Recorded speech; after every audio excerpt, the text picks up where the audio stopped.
ఆడు జీవితం, the goat life. 2 hours 45 minutes run టైంతో థియేటర్స్ లో రిలీజ్ అయ్యి ఇప్పుడు నెట్ఫ్లిక్స్ లో కూడా తెలుగులో స్ట్రీమ్ అవుతుంది. ఇక సినిమా చూసాక నాకైతే నచ్చిందండి.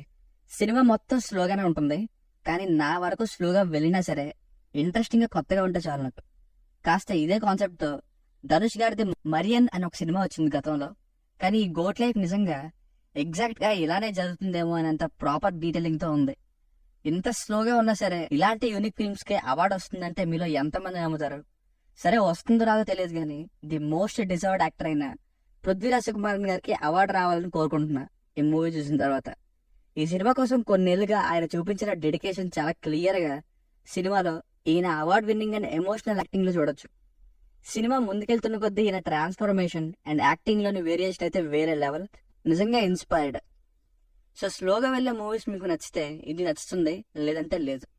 ఫ్యామిలీతో చూడొచ్చా అంటే ఫస్ట్ హాఫ్ లో అమలాపాల్ గారితో వచ్చే సాంగ్ లో లిప్ లాక్స్ అండ్ రొమాన్స్ ఉంది. ఇంకా డిజర్ట్ లో ఒక్క చోట హీరోని బట్టలు లేకుండా బ్యాక్ సైడ్ నుంచి చూపిస్తారు, అది తప్ప మిగతాదంతా చూడొచ్చు.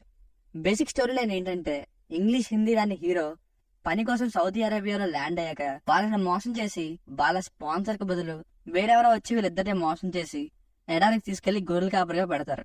అలాంటి పరిస్థితుల్లో హీరో తప్పించుకోగలిగాడా, అసలు ఏం జరిగింది, చివరికి ఏమైంది అన్నది స్టోరీ. ప్లస్ పాయింట్స్ అయితే ముందు చెప్పినట్టు హీరోస్ అవార్డు వినింగ్ యాక్టింగ్, ఎడారిలో తీసిన విజువల్స్, కొన్ని కష్టాలను ఎదుర్కొనే సీన్స్ లైక్ రాబందులు, పాములు, ఇంకా వాటర్ కనబడే సీన్, మ్యూజిక్ పై ఏఆర్ రెహమాన్.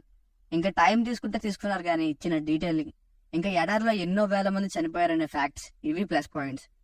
మైనస్లు అయితే మాటల్లో చెప్పలేనంత స్లోనెస్, లెంతీ రన్ టైం, ఇంకా అరబిక్ లో మాట్లాడే ఆ డైలాగ్స్ ని సబ్ టైటిల్స్ తో చూడాలి. అమలాపాల్ గారి ఫ్లాష్ బ్యాక్ కొంచెం లెంతీ అండ్ బోర్. ఇంకా మరియన్ సెకండ్ హాఫ్ లాగా ఇక్కడ కూడా సెకండ్ హాఫ్ చాలా సేపు లాగ్ అండ్ ఫస్ట్ హాఫ్ కూడా రొటీన్ కమర్షియల్ ఎలిమెంట్స్ ని ఎక్స్పెక్ట్ చేసే వారికి కష్టం ఈ మూవీ. ఇవి మైనస్ పాయింట్స్. సో ఫైనల్ గా మూవీకి వర్డిక్ట్ ఏంటంటే స్లోగా వెళ్ళినా పర్లేదు అనుకుంటే తప్పకుండా ఒకసారి చూడదగ్గ మూవీ ఇది. It's a great attempt. Last కి ఏమైందో అనే ఇంట్రెస్ట్ అయితే క్రియేట్ అవుతుంది మూవీ మొత్తంలో. Unique film but slow page. దీనికి రేటింగ్ వచ్చేసి ఇది నా ఒపీనియన్ 2.75/5.